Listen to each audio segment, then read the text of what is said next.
Welcome to another in our series of Rambam's Hilchot Yesodei HaTorah. We're about to start Perek 7, and as usual, we dedicate this episode in memory of Levi ben Moshe Esther and Elisheva Yael bat Leah Levi, and also Mori Rabbi Ronnie Salach ben Avram Ezra. So I'm going to hand you over to Michael. Thank you, Rav Mashiach. So we're going to deal in this chapter 7 of Yesodai HaTorah, the concept of prophecy in people.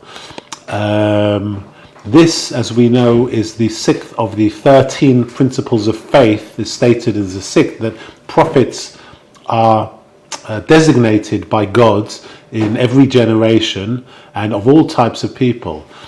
So let's start with Halacha 1. Misodei hadas leida shehakel haneba et bnei haadam. It is a fundamental part of religion to acknowledge that God bestows prophecy upon the sons of men. It's very important to note here that Rambam mentions that prophecy is bestowed by God upon all the sons of men, all the nations of the earth, men and women are included in this, and he goes to pains to mention this in the beginning, that it's not it's universal. Rambam continues, Ve'ein hanuvoah chala ela al chacham, but prophecy does not descend except on a wise person. Gadol b'chachma, who is eminent in wisdom, gibor b'middosav, of sterling character. In other words, he has control over his various aspects of his natures, and he's worked on himself, he's refined himself, he's made every effort to refine himself. It's like to know those levels before you get to prophecy. You have to look at the Mesilat Yesharim, and there it lists through the brighter that it starts with, it lists all those levels a person has to get before he gets to the level of prophecy. And also in Hilchot Deot by Rambam in Mishneh Torah, it's also very evident there.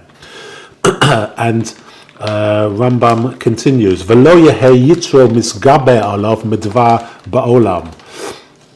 Never is this person, the potential prophet, subdued by a worldly passions of various sorts. Elahu misgabe b'da'ato al yitro tomet. But he has control and he conquers his passions by an ever-present willpower. V'hu ba'al deya rachava nochona ad ma'od, and he is broad-minded and settled to the highest degree. In other words, his consciousness is developed, his broad-mindedness, he has explored every possible avenue of life. So he understands and has experience in all ways of the world. He can understand all types of people, and he can understand all types of experiences. Adam shehu memula b'chol hamidos ha'elu sholem bagufo. A man endowed with all these moral principles and of sound physique, כשייכנס לפרדס וימשך באותם העניינים הגדולים הרחקים. When he enters this paradise, the vineyards, and is carried away with the current of these great and remote subjects. Well, let's stop there for a second. Let's talk about this. First of all, he talks about the person has to be of sound physique. He has to be of a physical stature. In other words, we understand this experience is not a shallow experience. This is an all-encompassing mental and physical experience. So the person has to be almost like a soldier. He has to be fit for these kind of battles of refining his character, that he will come along. We talk about this vineyard Rambam mentioned. This is paradise. This is paradise. This is the paradise that the orchard that is mentioned, that four great rabbis entered and came out with very differing conclusions. It's Ben Azai, Ben Zoma, Elisha Ben Avuya, and Rabbi Akiva. All four entered this mystical realm of the mind and had very, very different endings. For example, Ben Azai died. Ben Zoma, he went mad. He became mentally unstable. Elisha ben Avuya gave up religion completely. But Rabbi Akiva was the only one who made it out with a sound mind and left in peace, complete. His mind was complete. And he didn't warn them. And he warned them beforehand. So we understand now this prophecy is not something to be taken lightly as some sort of freak gift. This is something that is earned. This is something that is bestowed by God, and this is something that has to be maintained by perfect character. Because if you notice, 4 people entered this vineyard. 3 had tragic endings. 75% fail rate. It's almost like an elite core of God's army that only 1 in 4 will make it out almost alive. So this should not be taken lightly, this whole concept. And let's continue. So he mentions of sound physique. One thing that I've had a lot of commentary on, it's supposed to be a physical thing, that you should be physically fit. Obviously, if your brain now has to work at 100% capacity, because God is now fueling your mind with machinations of the mind that haven't existed before, you have to make sure that everything, your body is sound, that your brain has the maximum blood supply, and that you can physically take the stresses of this new turbocharged concept of a new kind of thought pattern that will emerge in your physical body. But there's also another thing. A prophet, who we'll learn later on, sometimes has to give a message. Now, if you are a public spokesman and you want to be the public to be endeared to you sometimes find the great leaders of the world are of a physical stature. They are of a kind of, they appeal to you as physical beings as well. They are, great leader. When we think of Moshe Rabbeinu, we think of a tall man with flowing beard, and perhaps not like that, but most people who are of sound physique, you find politicians, for example, that you never see a bald prime minister, just as a side thing. There's one with messy hair, though. Well, there's Boris Johnson, but that's probably one of the things that people like about him in a weird way. But we talk about the sound physique. So if you're going to be a spokesman, people tend to take notice of people who are a kind of a good physical specimen. No, like they look noble. Yeah, exactly. That's exactly what I was trying to say. So let's continue. And so we're up to this the part where he must be of a mind that is ready to understand. And this prophet must be possessing of a mind that is ready to understand and attain. In other words, he knows his mission in life. He perhaps he wants this development in his psyche. And he's ready to learn and to attain. He's like a soldier ready for battle. V'hu miskadesh, and he continues to gain in saintliness. In other words, he's reached incredible heights by continually analyzing his character and refining it to the highest degree. But he still knows this is only a new plateau that he's reached. He knows that he has to perfect it even more, even though we're going to see that he gains these new gifts from God.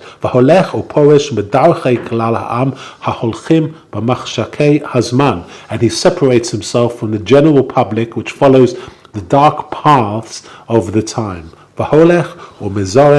עצמו ומלמד נפשו שלא תהיה לו מחשבה כלל באחד בדברים בטלים ולא מחבלי הזמן בתחבולותיו. And he continues to take care of himself, training his soul to heed no thought in idle affairs, nor in the vanities and fantasies of the time.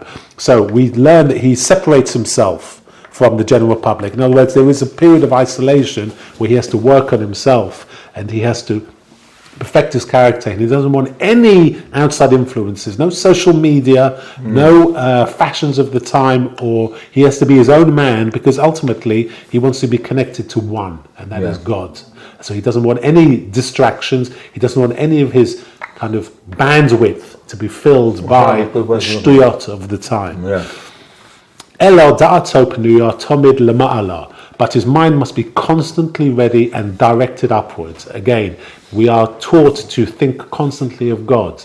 And this potential prophet is in a state, he's in isolation and he wants one thing, to be connected to God. And all his thoughts are directed that way. Kshura tachat hakisei lahavin ba'otan hatsurot hakdoshot hathorot. And so he wants to be connected to this throne beneath. Umistakel b'chachmato shel HaKadosh Baruch Hu kula, and he to understand the holy and pure intelligences and to penetrate the scope of wisdom of HaKadosh Baruch Hu. So he's ready to be to ascend. You know, we talk about this ladder, the Jacob's ladder, up and down.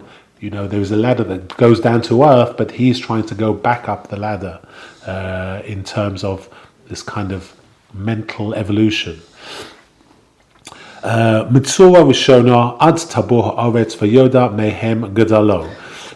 From the first intelligence, even unto the summit of the earth, to know from them his greatness. So yes, so from this Kisei HaKavod that stretches down to the our reality, which is the Chayat HaKodesh, until our reality, he wants to climb back up. He wants to know the greatness that is above him.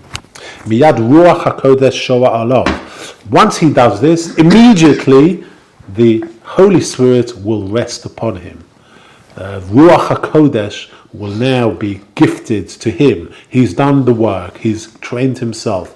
He's committed the time. He's done the time to improve himself, and he's separated himself and devoted himself purely to God.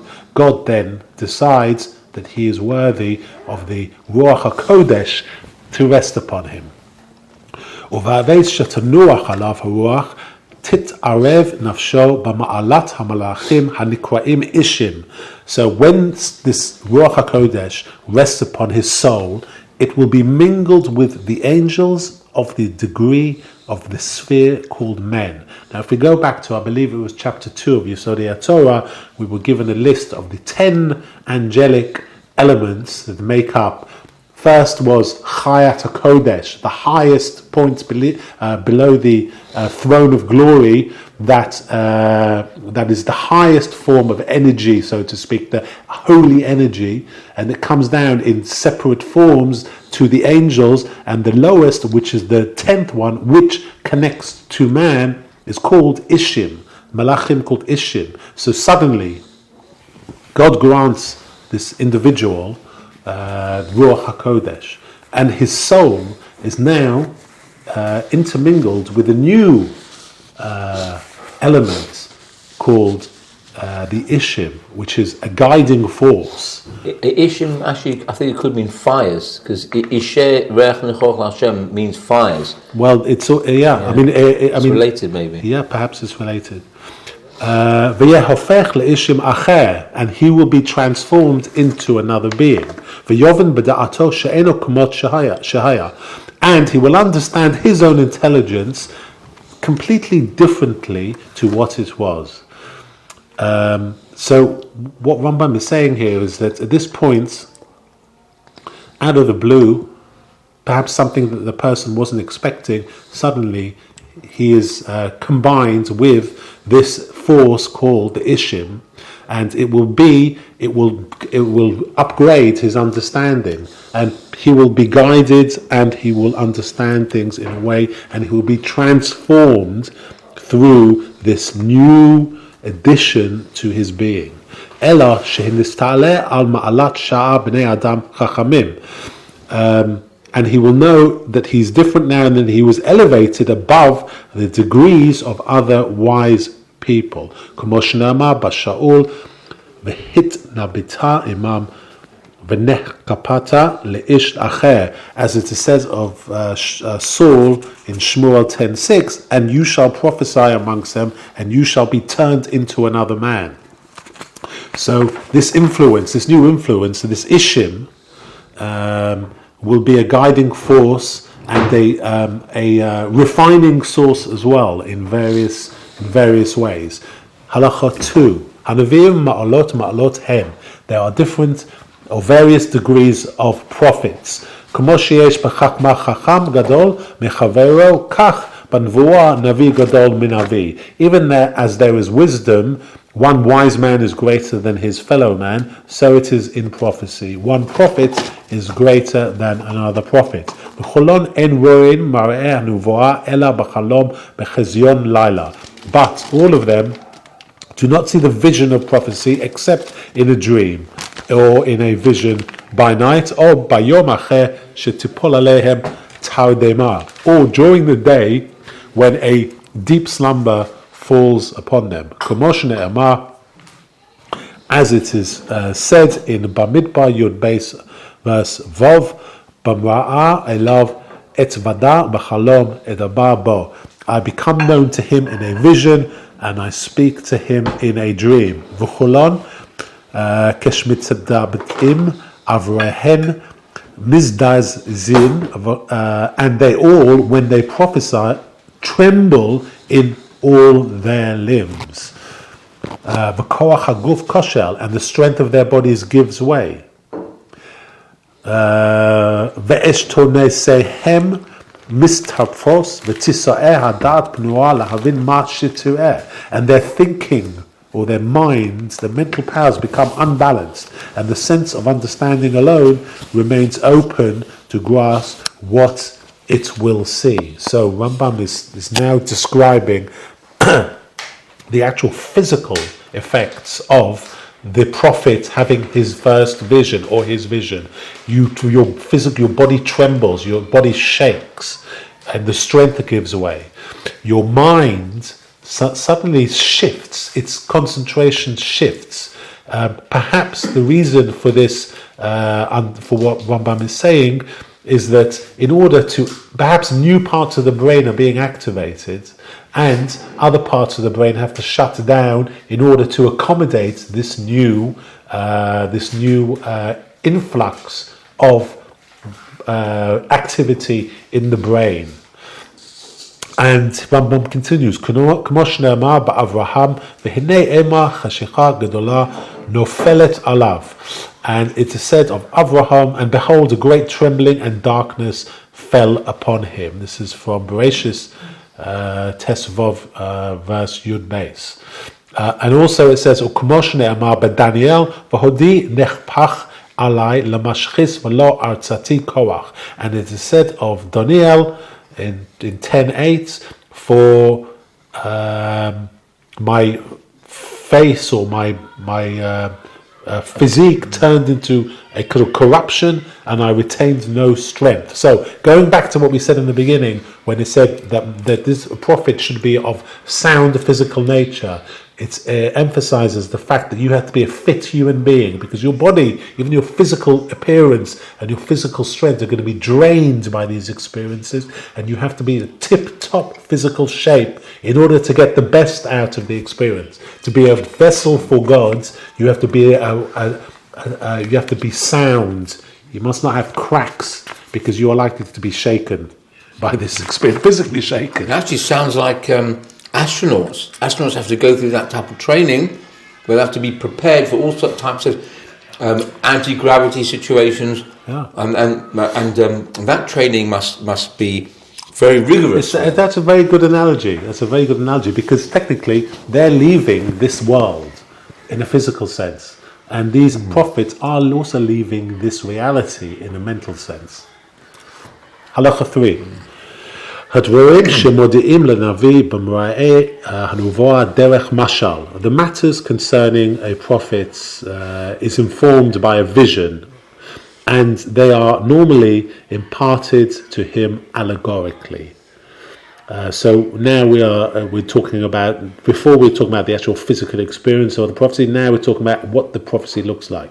So the prophet will sense the message or whatever he is told in not a straightforward way. He is told in allegory. In other words, he has to work it out after the event. Modi'in lo umiyad yachakek b'lebo pisron hamashal b'mara'eh nuva v'yeda'a mahihu. But the interpretation of this prophecy is engraved on his heart simultaneously with the vision, and he knows what it means. Como hasulam שראה יעקב אבינו ומלאכים עולים ויורדים בו, והוא היה משל למלכויות ושיבורדן.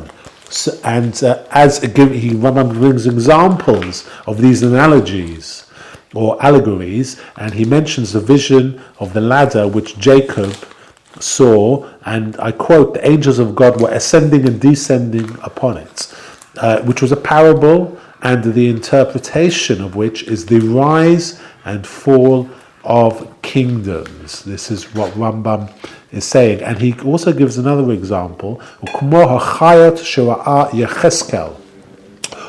the Chayat HaKodesh, which Ezekiel saw. These are the angelic and primary energies, holy energies, which Ezekiel saw as a chariot. That has to be interpreted.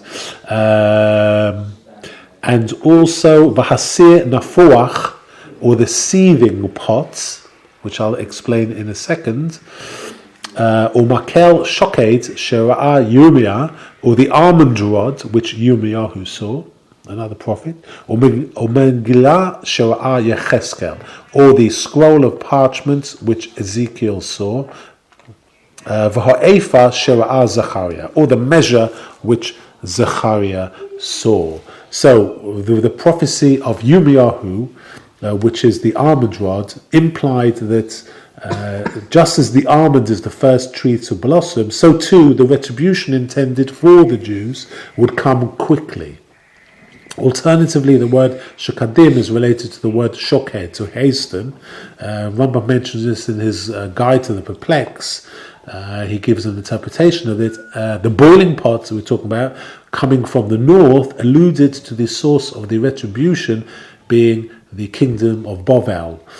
And Yirmiyahu told the people both the image and the explanation. So the prophet doesn't have it easy, although he has the meaning of it engraved in his heart.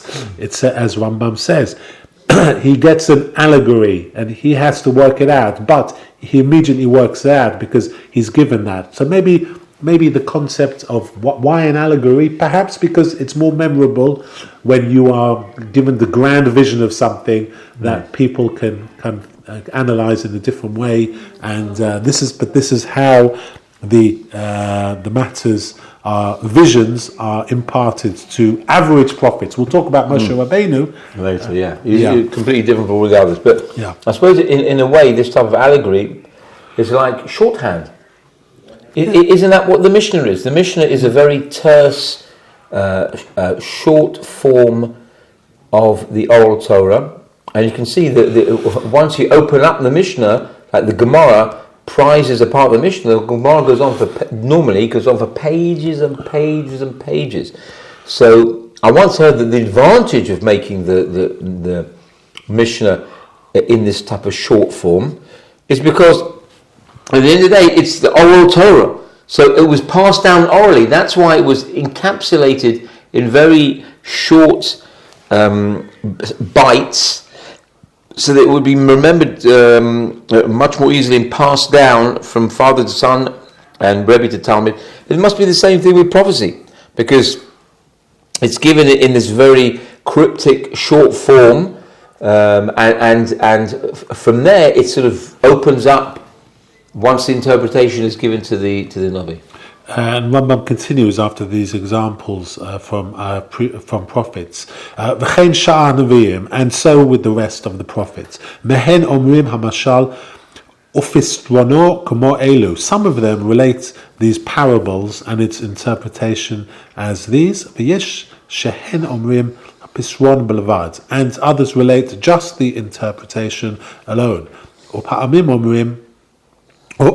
אומרים המשל בלבד בלא פסרון כמקצת דברי יחזקאל or Zechariah, and still others relate the parable only without the interpretation as parts of the prophecies like Ezekiel and Zechariah. וכולן במשל בדרך חידה הם misnab'im, but all of them are prophesying in parables and metaphors. Halacha 4. Kol hanviim ein misba'in b'chol eitz shiyutzu. All the prophets do not prophesy every time they desire or want. Ela b'chavnin da'aton, but they must prepare their minds. V'yoshvim smechim v'tovei lev u'mitbodrudim, and they must be rest in a state of happiness, exaltation, and contentment, and in undisturbed solitude. She'ein hanuvoah shovel lo mitoch atzvutz v'lo mitoch atlut. For prophecy does not rest upon any prophet either when he is in a state of depression or in a state of indolence.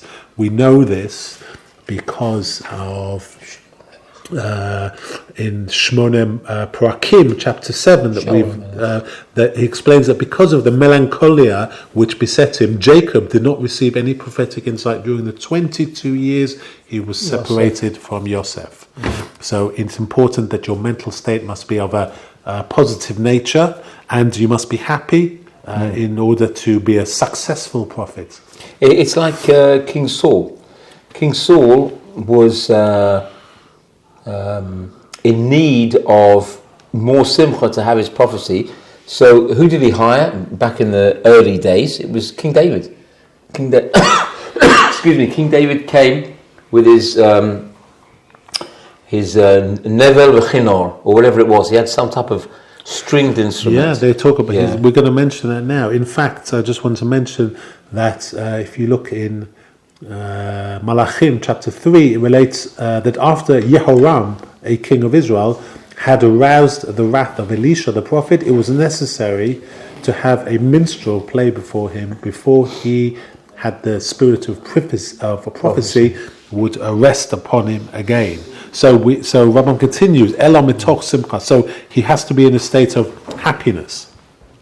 לפיכך בני הנביאים לפניהם נבל ותוך וחולל וחינר והם מבקשים הנבואה. Therefore the disciples of the prophets had before them the harp, the timbrel, the flute, and the violin when they were seeking the spirit of prophecy. V'zehu shne'emar v'hema mitnab'im. Because it is said in Shmuel, and they strove to prophecy. So it had to be almost squeezed out of them, provoked by perhaps musical instruments that would put their minds into a certain state. Koloma mahalchin b'derech hanvuah ad sheniv'u, meaning that they followed the path of prophecy until they prophesied. So there was a preparation period that would bring out this prophecy. As one says, there is one aspiring to become great. So there was a preparation period involved. Halacha 5. Elu shehem mavakshin lehistanabei hem hanikraim b'nei haneviim. Those that seek the spirits of prophecy are called disciples of the prophets. V'yachal pi shemachvinim da'atom. And although they train their minds well, efsha shetishre shechina aleihem ve'efsha shelo tishre. It is uncertain whether the Shekhinah will rest upon them or whether it will not. So we're now taught that you can have a school of prophets, and they're called the Bnei Hanavim, and they can have the formula for what would put you in the right place for God to bestow this gift. But it's not guaranteed, and perhaps God is the only one that could judge who is worthy of this ultimate gift, and whether he will decide, or God will decide, that the Shekhinah will rest upon this individual. So it's not certain that following these steps, because God is the only one that can look into the heart of these people and decide if they're worthy or not. Halacha 6. Kol hadvarim she'amranu hem derech nuvoah l'chol hanavim. All the things we've spoken about, this is called the path of prophecy for all prophets. Harishonim v'achronim, first and last, chutz mimoshe Rabbeinu Rabban shel kol hanavim, except for Moses, our master, the master of all prophets. We know that the closing verse of the Torah clearly proclaims the supremacy of Moses' prophecy, stating, and I quote, "No other prophet like Moses arose within Israel." The seventh of the 13 principles of faith listed by the Rambam in his commentary to the Mishnah states, and I quote, "We believe that Moshe was the master of all prophets. He was superior to all other prophets, whether they preceded him or rose afterwards. He was the ultimate of the human race. His comprehension of God surpassed that of any man who existed or will ever exist. He rose above the human level and attained the angelic rung." So that's just a commentary on that this concept of the clarity that Moshe had of his prophecy. And Rambam continues, and what is this difference between the prophecy of Moses and that of all other prophets? All other prophets prophesied whilst in a dream or in a vision.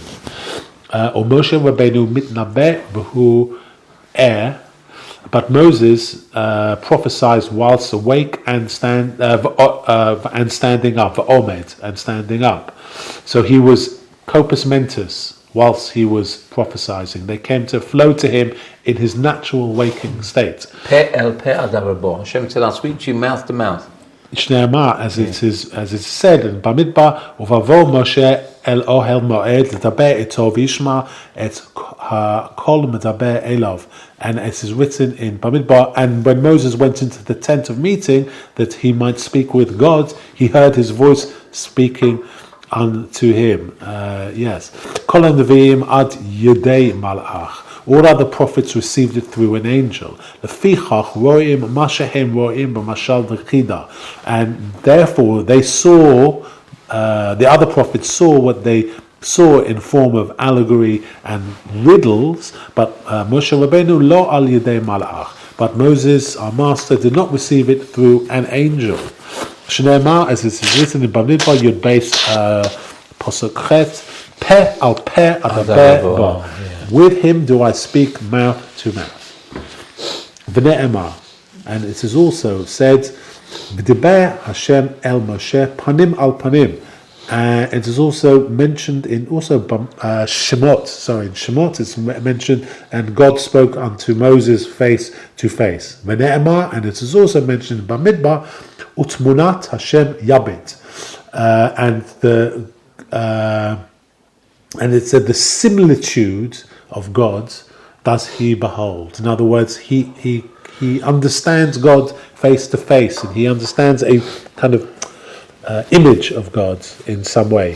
Kaloma, as it's written, she'en sham mashal ela roe advar al brio below chida below mashal, which is to say that there is no manner of parable with Moses, for he sees the matter in clearness without riddle or parable. Shah Torah ma'ida alav, which is as the Torah testifies concerning him, and it is quoting from Bamidbar here, B'mar'eh lo b'chidos, manifestly and not in dark speeches. In other words, clearly and not in riddles. So Moshe Rabbeinu was perhaps the only one in history, and will ever be, that had this clear man to man, shouldn't say that, but friend to friend communication with God. She'eno mitnaber b'chida ela b'ma'areh sheroeh davar al brio. For he does not prophesy in dark speech, but by sight for which he sees the matter in its clearness. Kol hanavim yireim v'nivhalim umit morgagin u'Moshe Rabbeinu eno ken hu. All prophets are awe-stricken, trembling and faint, but Moses, our master, was not so. In other words, this experience of prophecy would throw the average human being, even though there were the kind of ultimate versions of what they could be. It was still such an overwhelming experience that they still were awe-stricken and they were trembling and they were faint. This was something that would be a shock to their system. Coming out of the blue, these new sensations, these new communications, this new connection, and these new messages that would overwhelm the human being. Moshe Rabbeinu, he was okay. He was, as we say here, Sha'kosuva Omer in Shemot, Ka'asher Yidaber Ish El Re'ehu, which is, as it is said in Shemot, as a man speaks unto his friend. God spoke to Moses like a man speaks to his friend. Kaloma, meaning, כמו שאין אדם נבהל לשמוע דברי חברו, כך היה כוח בדעתו של משה רבנו להבין דברי הנבואה, והוא עומד על עמדו שולט. Meaning that, as no man is afraid to, or trembles to hear the words of his friend, so was the power of the mind of Moses, our master, to understand the words of prophecy, and he remained upright in his post, unaffected, in shalom, in peace. Kol hanviim ein mitna'abin b'chol eitz yitzu. All other prophets could not prophesy any time they wanted to. Moshe Rabbeinu eino ken, but not so with Moses, our master. Elo kol zaman sheichapos ruach hakodesh lovashto unvoa shoa olov. He, at any time he desired, the Ruach HaKodesh covered him, and his prophecy rested upon him. He did not need this preparation period that other prophets had. ולהזמדן לו שהרי הוא מכוון ומזומן ועומד כמלכי השורש, or be in a readiness to meet it, as he was constantly prepared like an angel. Like Moshe Rabbeinu had surpassed the level of a human being, and he was considered a minor angel, and he was therefore, like angels are direct communicators of God. This Moshe Rabbeinu was too given that constant kind of, should I say, hotline, but literally like a friend, man to man, anytime he wanted to, he could converse with God. It must have been an incredible thing.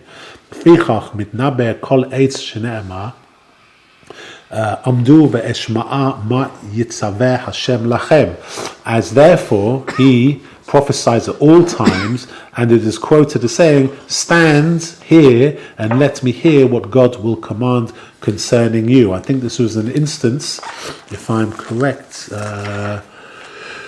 this was an instance where Moshe Rabbeinu had people, there were men who were impure. And they approached Moshe and questioned whether they could compensate for their inability to offer the Korban Pesach at its proper time. Unabashed, Moshe gave them the reply, which he reflected his reply of, stand here and let me hear what God commands regarding you, reflecting his confidence that whenever he wanted to inquire of anything with God, he would receive a reply, an immediate reply. They do it several times in the Torah. What about with the Benot Zelofchad, the daughters of Zelofchad, and also the Megadef, the Makalel, the one who cursed? I don't want to say who he cursed, but anyway, there were a few times when he waited, and he got the psak, as it were, from HaKadosh Baruch Hu. Right. And moreover, in this, God assured him, saying, Lech omer lahem shuvu lachem la'alechechem va'ata po omed imadi. Quoting from Gemara Yevamos, Hashem said, "Go and say to them, return to your tents, and as for you, for me, remain standing here with me." This is from Devarim 5:30. Yeah. Holomadata shekol hanuvim keshanuvah mistaleket mahem chozrim laolahem shehu tzarchei haguf kulam keshar ha'am. We learn from this that all other prophets, when the spirit of prophecy departed from them, were allowed to return to their tents for their bodily needs, like all the other people. So this tent is referring to is actually like their marriage, their wives, and their physical needs. But Moshe, we learn from here that Moshe was told by God, look, everybody else after this prophecy, go back to your normal life. But Moshe obeyed. Moshe, you're my friend, you stay with me. You have to sacrifice something for me. Lefichach ein poshim minisotehem. Therefore, they did not. Therefore, they remained.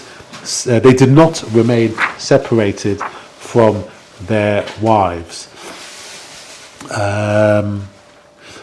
ומשה רבנו לא חזר לעלהו בראשון לפיכך פרש מן האישה לעולם מן דומה לו.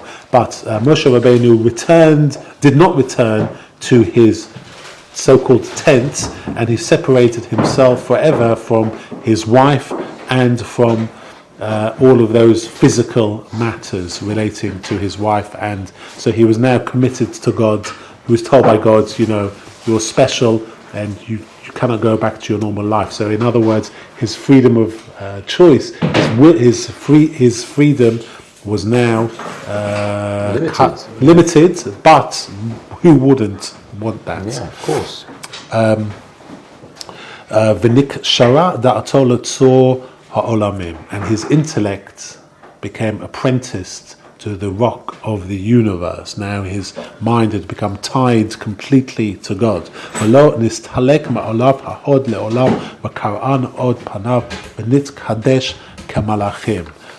this Ruach HaKodesh and the Shekhinah never departed from him, and his countenance, his face, actual physical appearance became adorned with rays of light, and his saintliness was like that of the status of an angel.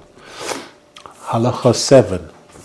Hanavi efshar shetihiyeh nubuato le'atzmo bilvad laharchik libo ולחושף דעתו עד שידע מה שלא היה יודע מאותן הדברים הגדולים. A prophet may possess the spirit of prophecy for his own sake alone, to broaden his mind and to increase his knowledge, so that he may know that which he did not know regarding certain great matters. Or he may be sent to a nation of among the nations of the world, or to the inhabitants of a city, or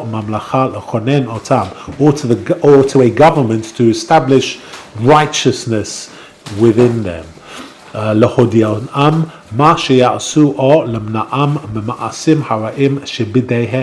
to instruct them what to do, the right path to take, or to restrain them from the evil that they were perhaps committing. So Rambam is saying here there are two things that an individual prophet may receive. He may just receive understanding about great matters in life, the reality, the state of reality, the true reality as it really is, not as we perceive it as human beings, but this grand sort of universe and its workings. He may understand it completely. That's what God may just give him as a kind of just for you, this knowledge. Or he could be given a mission, which a lot of prophets were given a mission. They will go, this is what you have to do. You have to instruct these people to do this. You have to warn these people not to go down this path. And like so Nineveh. Yeah, exactly. And Rambam continues. שמשלחים אותו נותנים לו אות ומופס כדי שידעו העם שהאל שלחו באמת. And when this prophet is sent on this mission, he is given a token or a miracle to perform so that the people may know that he is in truth a messenger of God. ולא כל העושה אות ומפות מאמינים לו שהוא נביא. Nevertheless, not everyone who delivers a token or performs a miracle should be believed to be a prophet. אלא אדם שהיינו יודעים בו מתחילתו שהוא ראוי לנבואה. For only such a man who was known before to be worthy of prophecy, בחכמתו ובמעשיו, by his wisdom or by his conduct, שנתעלה בהם על כל בני גילו. In consequence,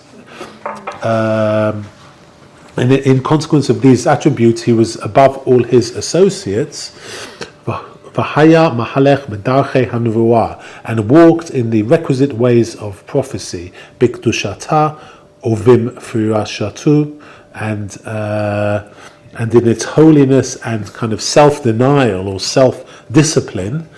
ואחר כך בא ועושה אות ומופס ואומר שהאל שלחו מצווה לשמה ממנו. If after proving himself in his character, he came and delivered a token and performed a miracle and said that he is a messenger of God, it is a mandatory commandment to listen to him. Shneimah, as it is said, Elav Tishma'un.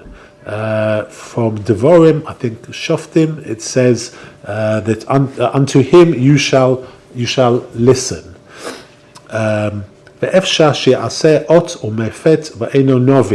And yet, it is even possible that such a prophet will deliver a token or perform a miracle and is not a prophet. And as for the token, it might contain some doubtful matter. I think Rambam is referring to sometimes there is such thing as sorcery and the occult, and there are people who can perform acts of look like miracles that can deceive people. So there's false prophets. There's what's it called, the Chalchimim in the times of Paro, whether they were false or whatever. Yeah. ואף על פי שכן מצווה לשמור לא הועיל ואדם גדול וחכם וראוי לנבואה, הוא מודיעים אותו על חזקו. Notwithstanding this, it is mandatory to listen unto him, for seeing that he is a great man, wise and worthy of being a prophet, he must be sustained on the presumption that he is a prophet. So this is actually giving a good explanation to halacha in general. That and Rambam continues, as I'll explain now. Shebachach nitztavenu kamo shenitztavenu lichtoch et hadin al pi shnei edim kasherim. Just like we are commanded to base a legal decision upon the testimony of two proper witnesses, even though they may have testified falsely, because we consider them to be proper, their testimony must stand upon their fitness. And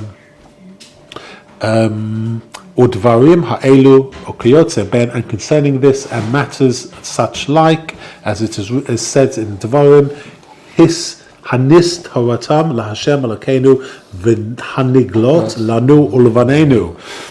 As it is said, the secret thing belongs to God, but the things that are revealed belong to us and to our children. V'ne'emar ki ha'adam yireh le'enayim v'Hashem yireh lelavev.